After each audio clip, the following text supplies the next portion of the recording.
Funk to number 12, Reggie Brown.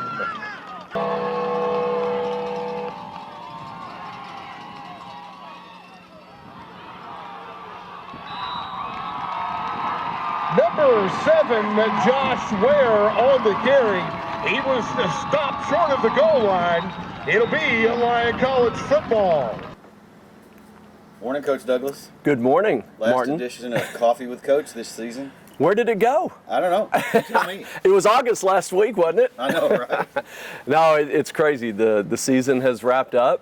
We are in what's called evaluation week as we start getting ready for Thanksgiving break and the guys being gone for about a week or so. But yeah, wrapped up the season.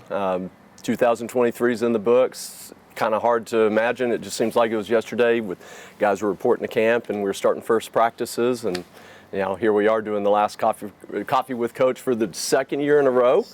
Yeah, and so it's been a fun adventure with you, Martin. Really appreciate it, and Thank you. yeah, this has been a nice addition to our program. Well, I appreciate it, and it's well worth it too, because Yeah. a lot of people are enjoying listening to you evaluate games and talk about your players and Absolutely. the program, and Absolutely. and people need to know. Yeah. They really need to know. Yeah, well, the purpose of this was kind of behind the scenes and just to connect to friends and family and just people that are interested in line football and just kind of watch our growth and development as a program. And so it's been a real pleasure to be able to do this every Friday. And so we'll do one more and then we'll look forward to the next one. That's what we do. Well, Coach, I guess we can talk about last Saturday's game. Sure. Not exactly the finish that you wanted. No, not at all. But the good thing is that it didn't count on the record. That's true. Because That's true. it was they're a club team. Sure. So let's talk a little bit about that. We started fast, but hey. Yeah. Well, and let me even give some context. I know we've talked about this before. There's probably some new viewers on today as well. This has been a unique deal. Now going back almost 18 months, we've really spent a lot of time trying to work on this schedule and put together really as much as we could a Division III schedule. We could have very easily stayed in the Sooner Athletic Conference for a year as an affiliate member and maybe not compete for a conference title and keep playing at that. But if we're going to make this move to Division III, to me it's all about mindset. If we're going to come in and tell our guys this is the move we're going to make, then we need to break ties with our NAI roots and our NAI past and move on to what's next. But that put a lot of work on us. Right. And, higher education's in a turbulent world right now. And, at one point we had a full 10-game schedule with all Division III, one NAI, but mostly Division III opponents. And 2 of those schools closed their doors, and one school decided not even to play football because of low enrollment and lack of budget. And so we get stuck not even 3 to 4 months before the season started, or at least reporting day started, that we're searching to find new games. And so a couple of these teams with Centenary, who we will be playing as a full varsity member next year in the Southern Collegiate Athletic Conference, which I'm super excited about, and John Melvin are not affiliated with any level right now. They're not NCAA, they're not NAI as far as football is concerned. John Melvin will eventually be an NAI school maybe next year or the year after. Centenary, again, they are an NCAA school, have been, but football's not varsity yet. They're just in their first year. And so to scramble and to be able to pull together a 10-game schedule was really kind of maybe the 8th wonder of the natural world. It was, or at least man-made world, I guess. But it was a feat. And sometimes you have to do some things to allow your guys to have an opportunity to play a full season of 10 games, which I think is super important. If we're going to ask these guys to commit themselves for a season, we need to do our level best to give them as many opportunities as the NCAA will allow, which is 10. We very easily could have played 8 games and called it good. We could have very easily played 9. But I felt like it was important. It was right for our players to play a full 10-game schedule, which makes us have to take a couple of games in our situation that don't count to our record or whatever. At the end of the day, everybody padded up. Everybody got out there. We had officials. We kept score. In my mind, we played games. So, I see this, and as I told our guys, considering everything we've gone through in all this transition, I'm super proud of our team. Even though the outcome of last Saturday's game didn't turn out anywhere near what we expected. I'm really proud of the guys, how they handled the season. I know, listening to a lot of the guys, and even the guests that we had with as Jake Four or K Doug or any of these guys, TP, they all said how much they enjoyed this season, just being able to be together and spend a lot of time together and really bond. And that's going to carry us through the rest of this season, through the off season, into the next season. As I told the guys, a lot of them have opportunities to come back, but if not, their legacy is well established. And I think that's really important for a senior to know that he made an impact on that program. And at the end of the day, that's all you can really do, and all you can really control is how do you influence those around you and are following you. And I can really say that the 7 that walked on Saturday for Senior Day really have done that. And if some of those guys choose to come back, which I hope they do, even more so, they'll have even a deeper and deeper impact because of the commitment they're making to spend yet another season with us and spend more time and impact more guys. But Saturday's game did not turn out like we'd hoped. You can't throw 3 interceptions and fumble the ball and expect to win. I thought our defense played really, really well for about 3.5 quarters. We gave up a few plays. I think we got a little bit tired at the end there, but they really cut down on the big plays and the missed tackles as we've continued to progress throughout the season, and that showed up again on Saturday. And we started off really well and got in, punched one in, but again, kickoff return or kickoff covers has been a little bit of a bugaboo for us this year. We've given up some big plays in the kickoff game, and offensively, we get some drives, we get things started, and then throw an interception, fumble the ball, and penalties as well. Penalties definitely hurt us on the offensive side. So you got to play a clean game in order to have a chance. And Centenary, even though very young, is very athletic. They're going to be a force to be reckoned with coming out of Shreveport. So we see what our future holds there. We know we did not play to our standard. As I tell the guys, I don't care if we're playing the New York Giants or the Little Giants. We got to play to our standard. We did not do that on Saturday. Right. But you did talk about the defense and how they played. Yeah. They had a massive defensive goal line stand in the first half to keep Centenary out of the end zone. That was huge. Talk a little bit about how they played.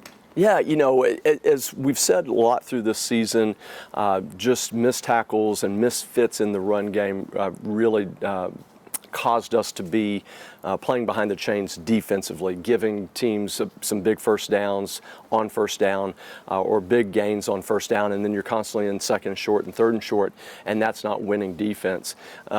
Each week, I think we've gotten better and better and better at solving that problem, that puzzle.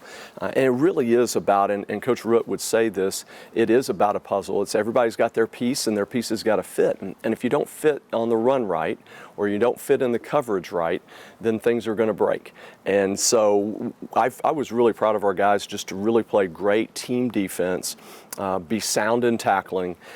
Sometimes, again, we miss a fit. We don't quite, even in sometimes the corners, we don't think about run fits for cornerbacks, but those guys are really important in the run fit as well. And, the one big run play that we had that we gave up for a touchdown was a misfit from a corner, and it allowed the safety to get beat over the top because he just wasn't quite quick enough to make that adjustment when that ball bounced outside, and then it goes for 6.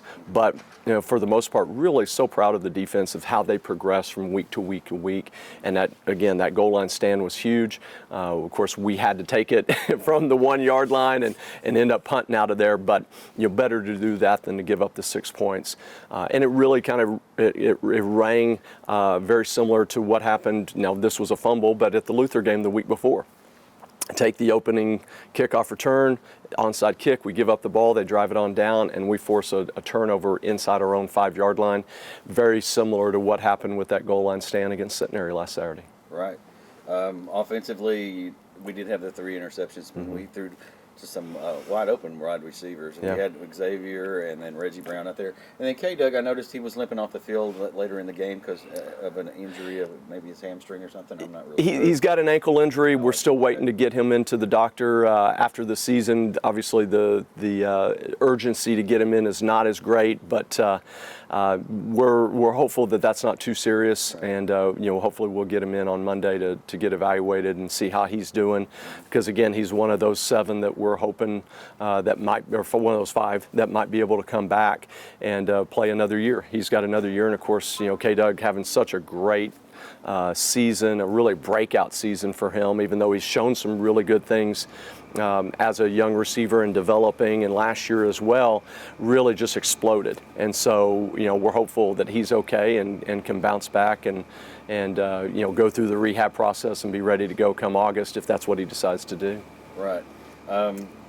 Talk about some of the catches that these guys made during the game. I mean, they were key. Yeah. Reggie Brown had a real good reception there. It Yeah. took us down towards the goal, and of course, pass over the middle for a touchdown. Sure. Yeah. Yeah. It was really interesting. There were some coverages we didn't expect to see in this game. We were really planning on seeing a lot of 1 high cover and a lot of man and some cover 3, and then all of a sudden on 2nd down and 3rd down they come out in some 3 high safety stuff, which they have not shown all year, at least from what we've been able to tell. We did a pretty decent job, I feel like, of scouting the guys. So that was definitely an adjustment. The good thing is we've seen that defense about 3 different games this season. So we knew what we had to go to. Sometimes we didn't always go to it like we should have. We didn't pick up a protection inside the 5-yard line, some game plan things that just didn't get executed on the field like they're supposed to be. And I'll take full credit, full responsibility for that. I very easily could have called us into it instead of letting our quarterback make the adjustment. But at the end of the day, we didn't prep our quarterbacks well enough to make that adjustment. But we did get to some of that intermediate, what we call alley zone throws that really allowed for X and for Reggie to be able to get some open, just wide open in the middle type, down the hash type of throws and be able to catch and run afterwards, which was really gratifying to see. That 3 high safety defense definitely takes away some of the big playability, but then we were able to hit the post down the middle, which was really surprising because that should be a dead concept. But we always, if we're going to take a shot off a play action and run double post, we're definitely going to read through that inside out and Eli, as much as his struggles with the interceptions on Saturday bit us, he really came through on that one and really laced it in there really nice, and we were able to walk it on in after that catch. So I'm a big fan, not to get too deep in the weeds, but offensively I feel like most concepts should work against any coverage you see within reason. If your timing is right and your progression is correct, and we made it work on that one where that should have really been a dead concept, we made it work out, and it's really all the credit goes to the receivers and to Eli on that one. Yeah, talk about the momentum these guys have going into next year. Of course, going into a new conference like we're excited about, and I appreciate you saying something about that because we might go into that a little bit. Absolutely. But, this momentum that they've carried through this season, and, you've had to shuffle around some guys. Yeah. You had to try some people out in new spots, and they've come through for you. Absolutely. We started off the season with Brady Miller starting off at quarterback, and he did a wonderful job, but gets hurt in the McMurray game and gives Eli Funk an opportunity to get in. And we wanted in preseason camp to really give Eli a lot of run to see how he would do, how he would handle it. And we gave him some opportunities in games and didn't quite handle it like we had hoped. And I think that's some nervousness and just adjusting to, hey, I'm on the field. I gotta execute this stuff. To where now I think that McMurray game gave him an opportunity to settle in a little bit. And what Eli brings is the ability to be able, when things break down, to be able to run the ball. And he's not super fast. I mean, he's not going to wow anybody out, with his legs. But he's got that little bit of that moxie and that fearlessness that you've got to have, that he'll go throw his body around and do well enough with his legs that when again things do break down, he can make something happen. And then really, his decision making, I felt like in several games was really spot on, and was able to fix some accuracy issues through the year. So, talking about having to move some guys around and play some guys different spots. I mean, the quarterback position, you want to settle in on one, and you want to carry one through the year, and you're going to be QB1. You're going to be super loyal to. But at some point, you got to put your team in the best position to win, and I felt like Eli gave us a little bit more there. Brady, again, did an awesome job, and really proud of him, and really proud of him how he handled that move, because as I tell the quarterbacks in the recruiting process, I tell them when they get here, I remind them often, only one plays. You know, it's defensive back, you may play 6, 7, 8 in a game, and then some of those guys that are not even in that are playing in special teams. A lot of positions are like that. Quarterback, there's only one, and it's really tough to have a room of 6 or 8 quarterbacks, and you got 7 guys that are standing watching, basically. But they also see how close everybody is to all of a sudden being the guy, because all it takes is a little injury, one play, and now the next guy's got to go in. And through my career, I've seen that happen so many times. I mean, going from Nate Randall to Bobby Tedesco at McMurray, you know, where Nate's a 2-year starter and is breaking records, and one play he gets tackled and breaks his wrist. And next thing you know, Bobby Tedesco's coming in and he's got to run the show. Yeah. And, you know, he thought he was ready, but he wasn't really ready. And so he had to adjust. But, you know, we've had that several times in my career, and this was just another example of that. And it's kind of that Wally Pipp thing.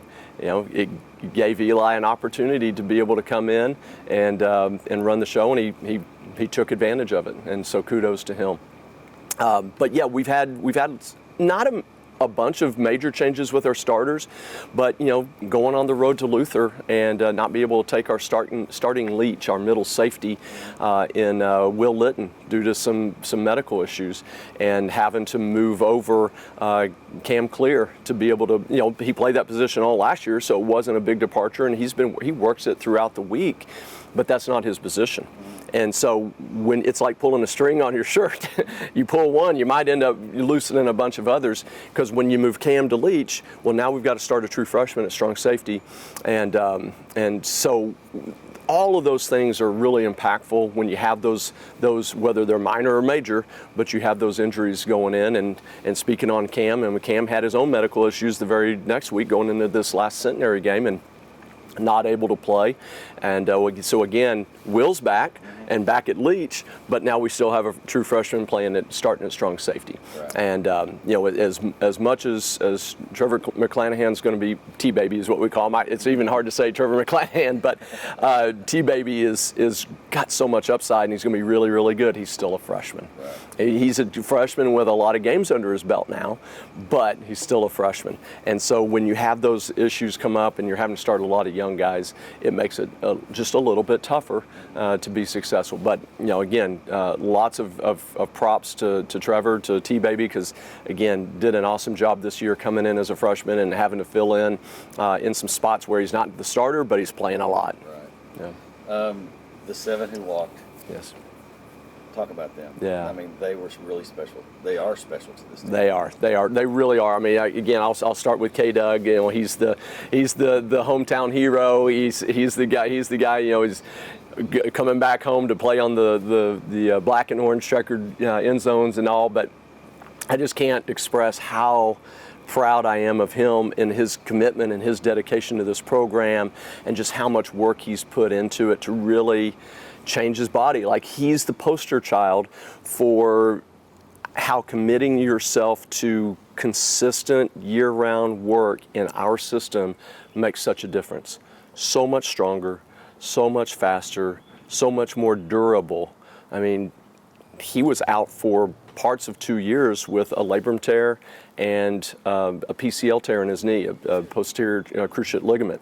And this year, now, of course, the ankle, I think that was more of a contact injury, but, you know, his body didn't break down because he's in shape. He's so much faster because he's gone through the training. But his leadership, I mean, it's just incredible. He'll get on the guys pretty hard, but he's also the first one to hug them up as well. You know, if a young guy or an old guy is not living up to the standards, not living up to the expectation, he's going to let them know. And he's going to let them know kind of harshly a little bit as well. And sometimes we need that. We all need that wake-up call. Right. We all need to be called out and made sure that, you know, we understand what is necessary to be successful. But He's done such an awesome job. And Jake Four, I mean, played so long for us, and again, hoping he'll come back because he's just such a stalwart on our offensive line, works so hard at it, just a great human being. We're going to miss him tremendously if he decides not to come back, which I think he's probably less likely to, because he's got some things with grad school that he can definitely take care of. Jaron Price, kind of like K-Doug. Jaron comes from Cave City. He's a Cave City wing T, wing back, down block and maybe run a reverse every once in a while. Never playing receiver.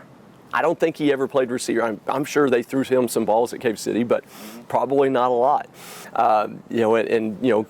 Kudos to Coach Brunstrom and Cave City and how they're running their program, but definitely not a fit for what we're asking him to do. So he really had to change his craft and then try to perfect his craft. And that's really hard. To come from playing something in high school and then something almost radically different, still on the offensive side of the ball and still touching the ball, but being an outside wide receiver versus being a wingback in a wing T system, complete departure. Again, committing himself to the offseason, committing himself to catching as many balls and running as many routes. I mean, he really, in my mind, he was kind of our go-to if I was running certain routes, whether it was a bench route or a stop route, kind of like going to him. And then K-Doug, there were certain things I wanted to go to him with as well. I was disappointed we couldn't get Jaron a tunney during the year. We took a shot at Hilbert. We had a little speed out and go on our sideline, and we bit, and we just missed it just right off his fingertips, or not off his fingertips, but he kind of reeled it in, but then hit the ground and pops out. But we had an opportunity to maybe get him a couple, and we just couldn't quite finish the deal there. But again, such a quiet leader, but such a strong influence on our locker room by just how he conducts himself. So proud of him. Let's see here, Lawson Stockton, of course, we lose him for the last 2 to 3 games of the season with basically a stinger, but you get a stinger 2 or 3 times in a row, and now you're risking some nerve damage. So we had to sit him the last couple, but again, great family, great young man, such a bright future, but what a great leader. Oh my gosh, he's a guy that he's the smart guy in the room that's going to stand up and use some big words that maybe some of the freshmen don't understand yet because they haven't been at line long enough. But he will find a point and really drill in on it, and he'll bring a quote out from something he read, a biography or something like that. I mean, just really hits home. I mean, just what a great guy. Xavier Long, really gratified to see him have kind of I don't know if he feels like it's a breakout year, but to me, I felt like it was a breakout year, even though he's splitting time with Reggie, because we really like to rotate our slots. I've found over the years that inside wide receiver position, if you don't rotate them, you're going to have someone banged up. And Reggie kind of ran into that last year because he had to take a bulk of the reps in the second half of the season last year, and he kind of limped through the second half of last season. And so it was really good for those two to play off each other, and a little bit of a difference in both abilities, but really strong go-to guy there. And again, watching Xavier just grow so much throughout his time here. All of these guys I've had the opportunity to see since when they arrived till now. He's a special one that we're definitely going to miss. Nate Sarver, I think I mentioned it last week. It's just a skinny, kind of really short cropped hair linebacker come in. I wasn't quite sure what we were going to get out of him over the span of his 4 years, but he's one of those guys that, like, a lot of times I get surprised, and you look at him as a freshman, you're like, man, I just don't know how much he can help us, to a guy he's the anchor of our defense. He's slightly vocal, but definitely by example, kind of that Mike linebacker type of guy that you really have to count on to be the captain of the defense. Sometimes officials ask, sometimes they don't, who's going to speak for the defense? I'm going to say 49. Nate's going to be the guy you want to go to there because he's the guy that everything kind of centers around, not schematically necessarily, but everybody's going to look to him for an answer a lot of times. And so really proud of Nate. Stephen Hill, I told him when he walked through the tunnel and we did our senior send-off, as we call it. It's called the Hug and Kiss Fest, also in other parlance. But Stephen Hill's one of the 5 guys that joined me from McMurray, and he's the one that stuck around the longest. And so really proud of him because he gets hurt his freshman year. We redshirt him. He didn't play a lick, didn't practice a whole year with a knee injury. It wasn't a serious one, but it was one that slowed him down enough that we just thought it was better that we just let him develop.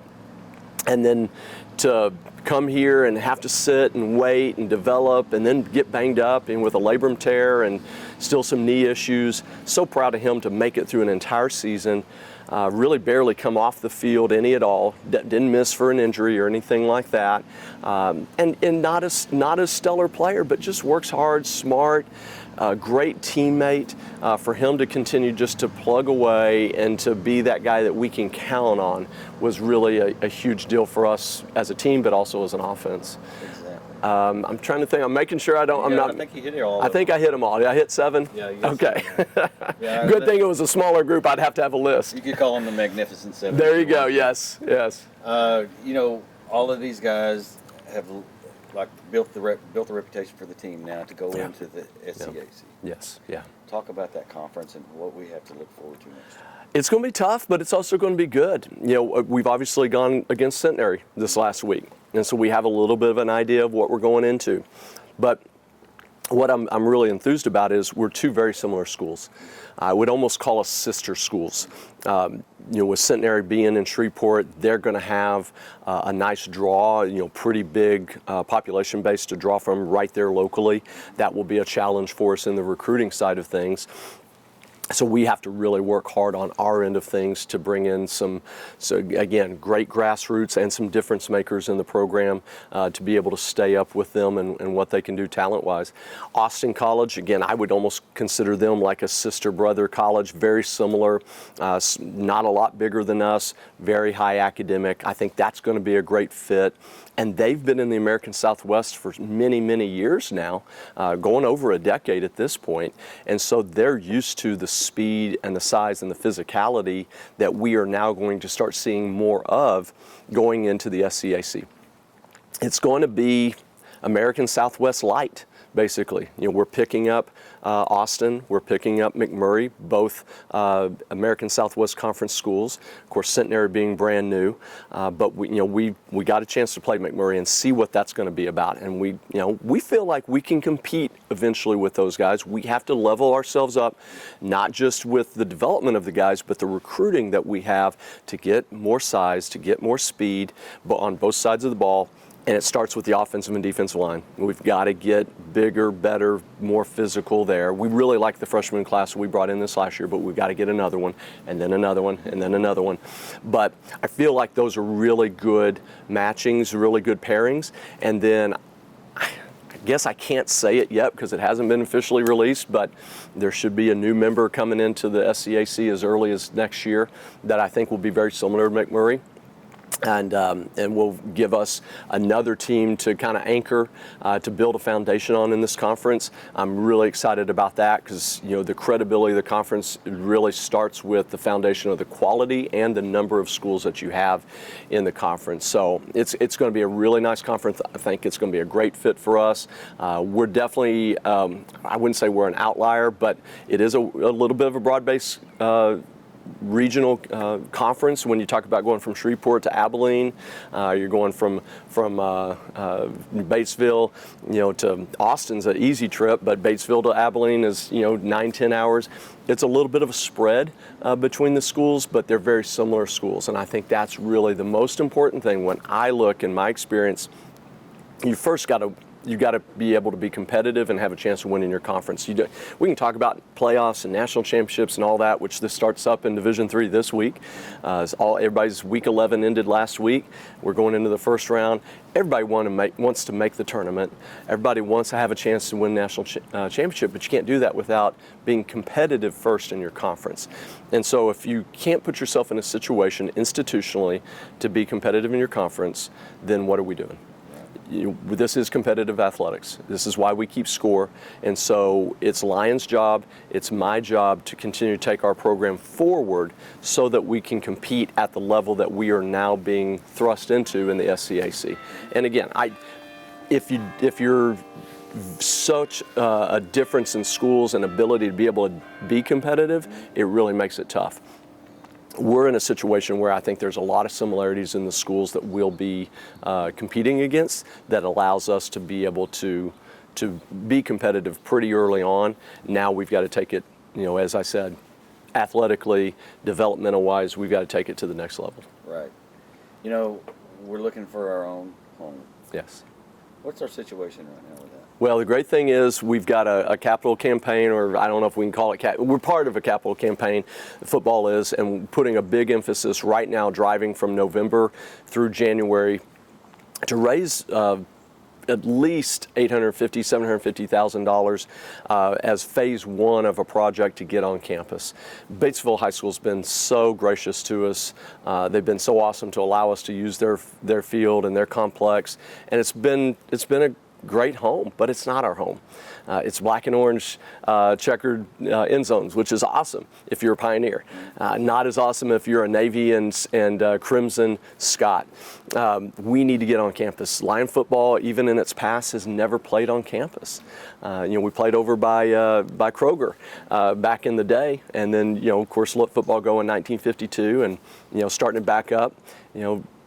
Playing over at Batesville High School now. We need to be home. Lion needs 5 games a year on campus just to get a sense of what that is like and the impact. It's going to be huge. So I'm really excited about it. We've got our part in football to raise a portion of it. We're seeking and working with corporate donors that may be interested in partnering with us. But phase one is to get us on campus for the first year, to do the dirt work, to put in, who knows, maybe 500, maybe 750 seat stadium to start with hopefully starting right off the jump, about 250 or so for visitors on the east side of the stadium, and a scoreboard and a press box. All of that together is probably going to be looking at about $1 million. And so if we can get to that $750,000 mark, I think we can now move forward and raise the other $250,000 afterwards. And then there'll be phases beyond that. Expansion of the facilities, including visitor locker room, concessions, restrooms for visitors as well was going to be huge, because we've got the utilities, we just don't have the facilities, and so there's going to be some expenses there. And then the third is to really build it out and make it really nice with gating and brick columns and entrances and things like that. The architectural renderings that we have are tremendous. They're not hard to find. We're pushing them on social media pretty often.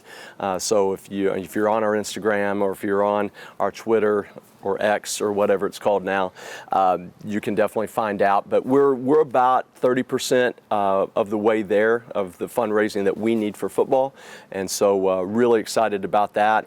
And we've got some things coming up to continue to push to our friends and family and friends of the program to emphasize the importance and what they can do to help. Definitely. And this is a program on the rise, Coach. I've seen it with my own eyes the last 3 years. Absolutely. Talk about this season. It was so successful. Yeah. And these guys really deserve the accolades that they got. Yeah, absolutely. It's tough when you're not in a conference and you're not really even officially a part of Division III, but the guys really bought into the bigger picture of what we can do to move this program forward. We could have lost a lot of guys when we made the announcement to move to D3. We didn't. A lot of guys could have just mailed it in this year. We didn't do that. The guys played harder and harder and better each week. And as I think I said in the last broadcast following the Luther game, and I told the team for sure, there's playing hard and there's playing hard with confidence, and you cannot replicate and you cannot replace what playing hard and playing at a high level performance does for you. You may not be the biggest and the fastest, but when you play well and you play harder than your opponent, then you've got a chance to be successful. And if we can do that more often, and we can continue to do that through the years, this is going to be a really successful program. People will go on the website and they'll see whatever the record says, and they'll say, well, just a middling team, an average team. But they don't understand the context. They don't understand what these guys have been through. They don't understand our situation and how really unique it is. This is not something that happens every day in any college football program. And so for these guys to persist and these guys to handle adversity and see the positive in it and continue to play for each other and grow, I can't really express how gratified and how appreciative I am of our players, because they really have bought into what we've been trying to do, and again, seeing the bigger picture of it. It's kind of awkward not to have a game on Saturday It to is. say, okay, folks, we'll tune in Yeah. to watch. But I guess tune in next August and next September. That's right. And you'll see something that That's you've right. never seen before. Lyon College Scots football at its finest. Hopefully on campus. Hopefully on campus.